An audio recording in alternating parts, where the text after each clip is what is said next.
And so I put my fork down, very decisively. Down. Because you don't need a fork with an avocado pear, do you? And I picked my spoon up. And I waved it at him. Menacingly. I said, "You can say what you like about gay people, Lord Longford, but generally speaking, they don't have bad breath and they don't dribble."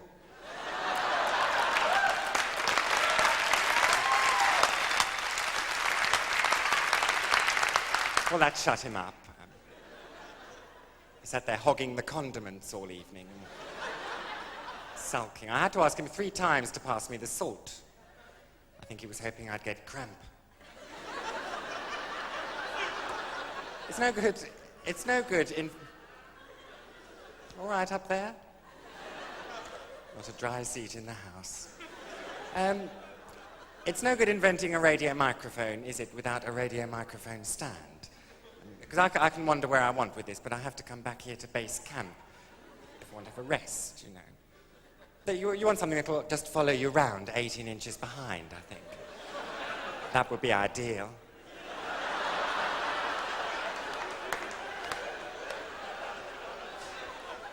Did you ever see Trick or Treat, David? Yes. That was a show I did. Yes. How very discerning of you not to applaud. They all applauded in Derby. I thought, now we know where we stand.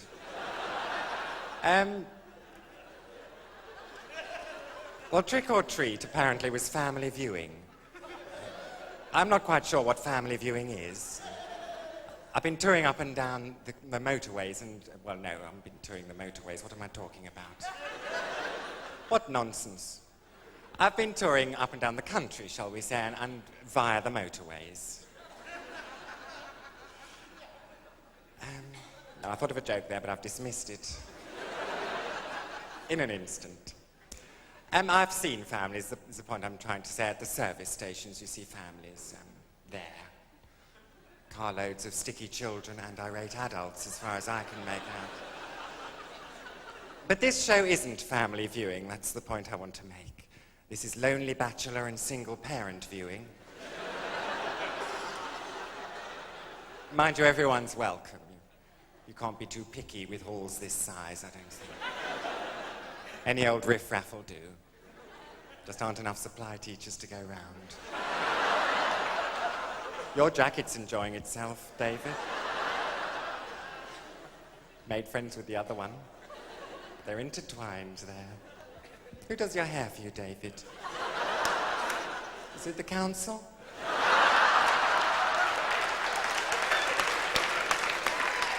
Now, I rarely go anywhere alone these days because I don't like to, and you've already seen my pianist and constant companion, the lovely Russell. He's now called the oh-so-lovely Russell. That's something I notice when you introduce Russell to people. They go, oh.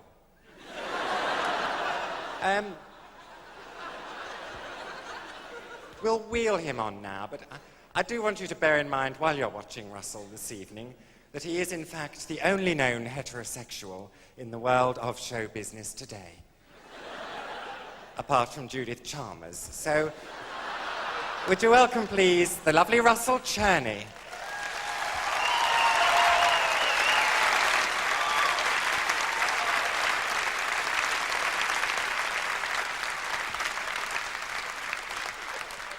Hello, Russell. Hello, Julian. You are a heterosexual, aren't you? I am, yes. I can't emphasize that too much. And is it a lonely life for you, being the only known heterosexual apart from Judith Chalmers? Or do you and Judith Chalmers manage to steal the odd evening together? No, we've never met. Never no. met. Probably just as well, isn't it? Who knows what chemistry there might be between you. Indeed. Mm-hmm. Russell doesn't only play the piano for me, he also does all my housework, which is a boon.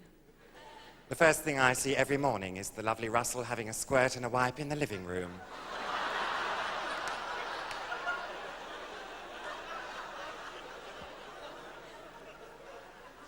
Good lovely eyes, though. lovely eyes. Can you all see Russell's eyes? Look up there and show them your eyes, Russell. Sort of goat's eyes, I like to think. He'll make someone a lovely yogurt one day. When he's a bit older, perhaps. And you've got a girlfriend, haven't you? I have, yeah. As if to prove a point. The lovely Helga. But you and I have been together a while now, haven't we? Professionally speaking, yes. Yes. 2 years. Is it 2 years? It is. Good Lord. Man and boy. There's a kind of umbilical cord running between us. You could hang your washing out on that cord. You could say that, yeah. Indeed, I just did. What were you, Russell? Can you remember that far back? Before I plucked you from obscurity? What were you then? I was a nobody.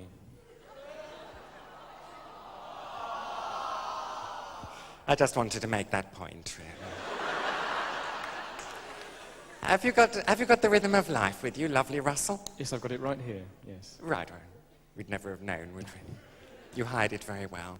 Because I think it's important to stretch yourself as a performer, and I've been stretching myself in a musical direction. And I think we'll do a song is what I'm building up to. Don't need all this nonsense, I could just get on with it, really, couldn't I? You could, really. I'm shilly-shallying, Russell. You are. You are a heterosexual, I aren't am. you? Yes. There's been no change on that front. Indeed not, no. No. Right, well, let's do a song, shall we, Russell, Let's do without a song, further ado. indeed. And to help us in our endeavours, would you welcome onto the stage, please, the lovely Barb Younger and Michael Parker.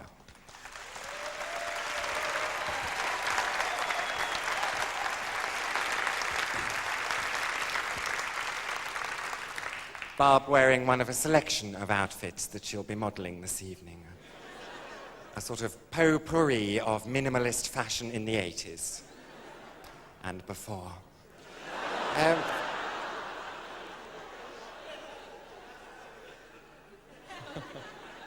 Very tetchy, these musos. I mean, be careful. Michael Parker. Hello, Michael.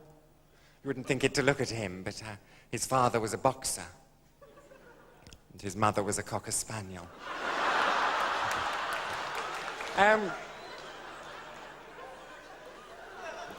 After I'd been to dinner with Lord Longford, I thought I'll go to tea now, and I went to tea with Mike Smith. We went by car, and it's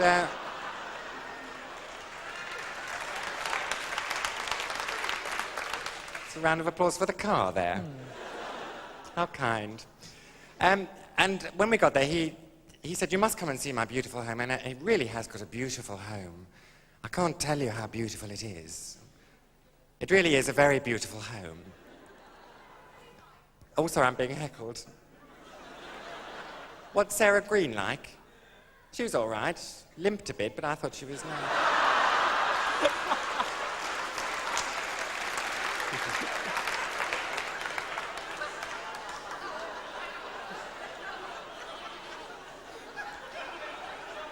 Just a lilt, really. It wasn't a limp. It was very nice. Dreadful sandwiches there, but we won't go on. And I got home that evening and I thought, well, that really was a very beautiful home. In fact, I rang you up, didn't I, did, Russell? And what did I say? You said he's got a beautiful home. There we are. And it was beautiful, and it set me thinking about what my dream home would be like. And this is really a list of the things that you might find in my dream home. I thank you.